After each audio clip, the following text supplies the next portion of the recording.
This lesson was about slow flight. Now, for the last 2 flying lessons I had, there was bad weather, it was quite difficult to control the plane, and so we couldn't practice slow flight at that time. Not this time, it was hot, but it was pretty still, so it was fine conditions to practice slow flight.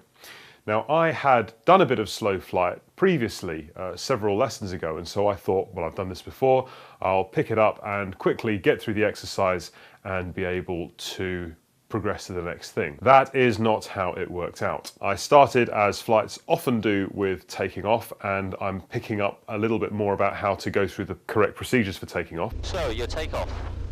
Yep. So it'll be just you today. Okay. Take the red Golf X-ray lining up runway 21 left. Golf X-ray. Good, We're clear. is clear. We've made our call. Perfect. And then you're just going to centralise the controls on the centre line. So slowly release the brakes and slowly add power.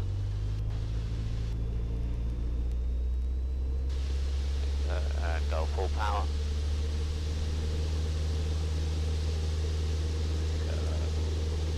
Nice and easy, there we go. So T's and P's in the greens, just hold the control column back slightly, there we go. Airspeed is alive. There's 55 knots, rotate. Okay, nice and easy, yeah. Let the airspeed come up, 60 knots. And 65 right, knots. there we go, and then you can carry on with the climb. Good. So the point of slow flight, as I understand it, is that you need to be able to control the aircraft at a variety of speeds. The time that's most relevant is when you're flying in the circuit around the airfield. And the plane reacts differently when flying slowly. The controls are more sluggish and you're flying closer to the stalling speed. If you're flying very close to the stalling speed and you turn and lose too much airspeed, there's a risk you're going to stall. Stalling at a normal flying altitude isn't such a problem because you have enough distance between yourself and the ground to recover from the stall and regain control of the aircraft. But if you're making your final turn before you land, you're flying close to the ground slowly and you have much less leeway, much less safety margin for stalling, losing height and recovering in time to be able to make sure you don't crash. And the particular problem I was having with slow flight was a similar one to the problems I was having with turning in a previous lesson, in that I was chasing the aircraft. So I was tasked initially with... Alright, 2,900 feet. We are in level flight. You have control. Control. Passenger slow flight and 65 knots. which was fine. Good. Golf Yankee 7. Excellent. Should I So I have control. You have control. And then the plan was to climb from 2,900 to 3,200, maintaining the same airspeed. And I thought, great, I'll anticipate coming up to 3,200 feet. I won't get caught out and find myself chasing the aircraft, and everything will be a-okay. But I over-anticipated, and so I ended up stopping before the height I was aiming for. And to combat that, I put the power back on, tried to get up to 3,200 feet, and then overshot.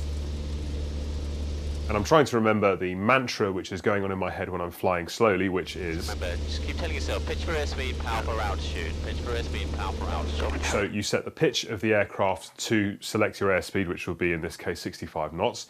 And if you want to increase your height, you'd increase the power and the aircraft would rise. Now, obviously they're connected, they're not independent of each other, and so you have to adjust one with the other. So what I was doing was not working, and I started to get frustrated. So at some point it becomes futile to go on. Clear your park, not about 3,400 How you feeling? feet. Basic outside, ready Alright, service. let's It feels like it's I'm starting to get it, but then Traffic information. Okay, let's do this. Let's turn back, and over lunch we'll talk about it. I'll be looking for I traffic think that's probably the best thing, because otherwise you're just getting yourself into a mindset where you're just constantly getting frustrated. So let's make a 180-degree turn. And in the second flight, I improved a bit. So here I'm descending while flying slowly. Okay, let's get down to 2,700 feet in slow flight. 2,700 feet, 65 knots. So pitch for airspeed, power for altitude, drop the RPM, control the airspeed with the pitch to keep it at 65 knots. Then when we're coming to the target altitude, anticipate that that's coming up, put a bit of power on and try to get the aircraft straight and level at the altitude that I'm aiming for. There you go, good. Pretty spot this was certainly not perfect. I could have waited a little bit longer before putting the power on and been a bit more assertive with the controls, but it was certainly a lot better than before. And after this, we did a couple more transitions between altitudes flying slowly. Again, not perfect, but improving every time. So although it would have been lovely to have picked up slow flight where I left off several lessons ago and done it perfectly and moved straight onto stalls, it took a couple of flights and a bit more time than I'd anticipated, which is disappointing, but that's how these things go, and I'd rather do it properly. Nothing is perfect first time. So slow flight is ticked off for the time being, although I'll keep practicing it in future. So for the next lesson, the plan is to learn how to control the aircraft in a stall and how to recover from a stall.